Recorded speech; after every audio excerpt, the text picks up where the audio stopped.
sujet, j'aimerais, eu égard à l'actualité, rendre un hommage à nos forces de défense et de sécurité qui défendent l'intégrité de notre territoire et qui assurent notre sécurité au quotidien. Rendre hommage également aux familles et aux proches des deux Nigériens qui ont été tués dans une attaque abjecte à Kouré récemment, ainsi qu'aux familles et proches des victimes françaises. Le Niger paye un lourd tribut depuis quelques années face à ces attaques barbares. Nous espérons que nos forces de défense et de sécurité obtiendront les moyens à la hauteur de leur bravoure et de leur dévouement pour nous défendre convenablement.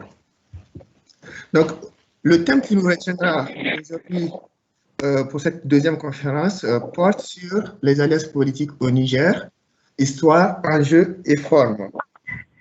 Alors, pour animer cette conférence dans un souci d'équilibre, nous avions souhaité qu'il y ait des partis de la majorité. Nous avons effectivement invité de grands partis de la majorité qui ont décliné cette invitation. Nous avons également souhaité que l'opinion soit plurielle. Et à ce titre, nous avions invité de grandes personnalités de la société civile qui ont décliné également l'invitation. Qu'à cela ne tienne, nous tenons à notre rôle, à notre objectif de formation politique et citoyenne, et nous la continuons avec les moyens qui sont à notre disposition. Et à ce titre, je vais commencer par saluer et remercier chaleureusement Madame Bassiroti Ila, membre de la diaspora nigérienne en France, qui a accepté de nous faire honneur, qui vit en France à Paris. Je remercie chaleureusement Monsieur le professeur Bouben Maïwa, professeur de philosophie à l'université Cheikh Anta Diop à Dakar. Merci beaucoup de nous faire cet honneur. Je salue et remercie chaleureusement M. Bana Ibrahim, un activiste politique très présent sur le champ politique et public au Niger. Merci de nous faire cet honneur, de nous rejoindre aujourd'hui. Avant de commencer cette conférence, je voudrais commencer par citer quelques anecdotes ou quelques faits historiques. Nous sommes le 18 novembre 1956.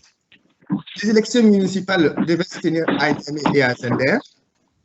À Niamey, l'UDN Sawaba de Djibo Bakary était majoritaire, sans toutefois détenir la majorité absolue. À Zender, en revanche, Sawaba était majoritaire. Ils avaient la majorité absolue. Sawaba était face au PPN, RDA, à Niamey, et le faiseur de roi, c'était le BNA, le Bureau nigérien d'action, de Issoufou Jarmako et de Georges Kanda. Issoufou Jarmako vient voir Djibo Bakary et lui dit, à Niamey, si on vous apporte notre voix, vous serez maire. En échange, vous nous donnez le premier adjoint à la mairie de Zender. Djibo Bakary accepta et ainsi fut scellée leur alliance qui permit à Djibo Bakary de devenir maire de Niamey. Récemment, post-conférence, la CDS fait alliance avec le PNDS pour accéder au pouvoir. Un an plus tard, le PNDS se retire de l'alliance AFC pour s'allier avec le MNSD et renverser le gouvernement de Mamadou Ousmane. On a parlé d'alliance de la carpe et du lapin, d'alliance de circonstances, d'alliance contre nature, pour ne citer que cela. En 2011, le PNDS fait alliance avec l'UMANA. Je rappelle que le PNDS est un parti qui se dit socialiste, et donc posément de gauche, et l'UMANA qui serait un parti libéral. Il fait alliance. L'UMANA fait plein de ce qu'on lui a donné que des postes coquilles vides, et c'est le point de départ de leur crise. En 2016, le MPN Kishinkasa de Ibrahim Yacouba fait alliance avec le PNDS, alors qu'Ibrahim Yacouba venait de se faire exclure du PNDS quasi manu militari quelques mois avant. On lui a reproché d'aller à la mangeoire. Alors, nous nous sommes dit qu'il était intéressant, qu'il serait intéressant de nous pencher sur ces alliances-là qui sont critiquées parce que d'un point de vue idéologique, d'un point de vue normatif, on n'y comprend rien. On s'était dit qu'il fallait peut-être regarder dans la réalité des choses comment se passaient les alliances électorales depuis l'avènement des partis politiques au Niger jusqu'à aujourd'hui.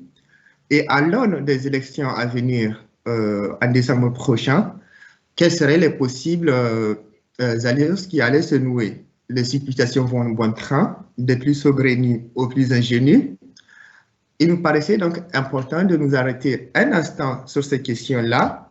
Alors là, j'ai brossé rapidement les types d'alliances qui ont fait polémique, mais il y en a d'autres. Nous avons vu des partis politiques s'allier avec des organisations de la société civile pour former des fronts politiques. Nous avons vu des individus faire alliance avec le président, dire qu'ils soutiennent le président tout en étant dans leur parti. Ça pose question. Dans les années 50, nous avons vu le panafricanisme aidant des partis s'allier avec des fédérations africaines.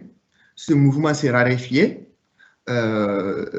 Aujourd'hui, si ce n'est le PNDS ou quelques militants connus du PNDS qui seraient membres de l'internationale socialiste, nous entendons rarement parler d'alliance de partis nigériens avec une fédération de partis, une fédération africaine. C'est vrai que l'engouement panafricain des années 50 n'est plus d'actualité aujourd'hui.